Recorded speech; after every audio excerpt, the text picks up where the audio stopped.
Hi everyone, welcome to Infinite Women. I'm Allison, and today we're talking about Liberian politician Ruth Sando Perry. She was the first woman to be head of state in a modern African country, as chair of Liberia's third transitional government in the 1990s. Fellow Liberian Ellen Johnson Sirleaf would later become the first elected female president in Africa, serving from 2006 to 2018. In part thanks to the precedent set by Perry.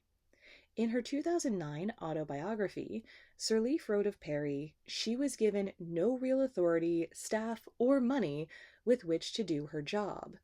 It was a surprise to many then when, using only the moral authority of her office and her own sense of right and wrong, she determinedly used her voice to scold the warlords into disarming their troops and submitting to the election process."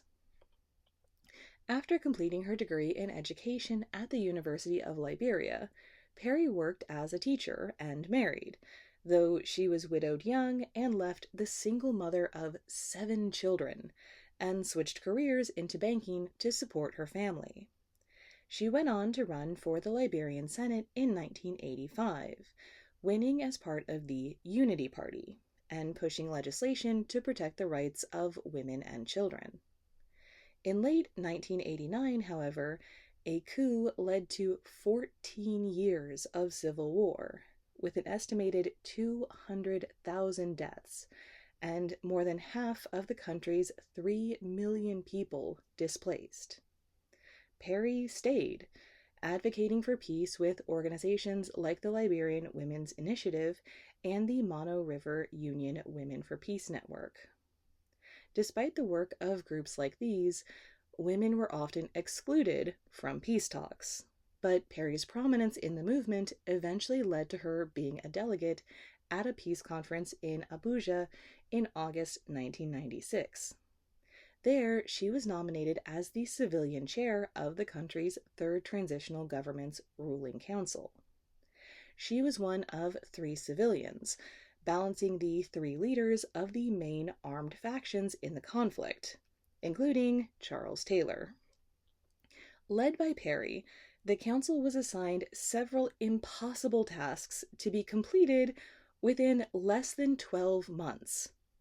Disband and disarm the factions, facilitate the return of refugees from other countries, and plan and implement a transparent election and turn over governance to democratically elected leaders.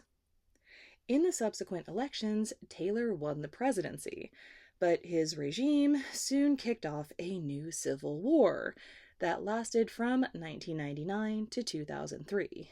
And ended with his removal and extradition to The Hague to face charges of war crimes.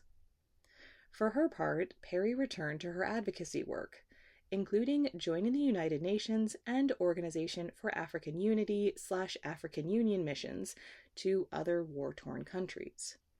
She also established the nonprofit Perry Center to support peace and women's and children's causes. Join us next time on Infinite Women, and remember, well-behaved women rarely make history.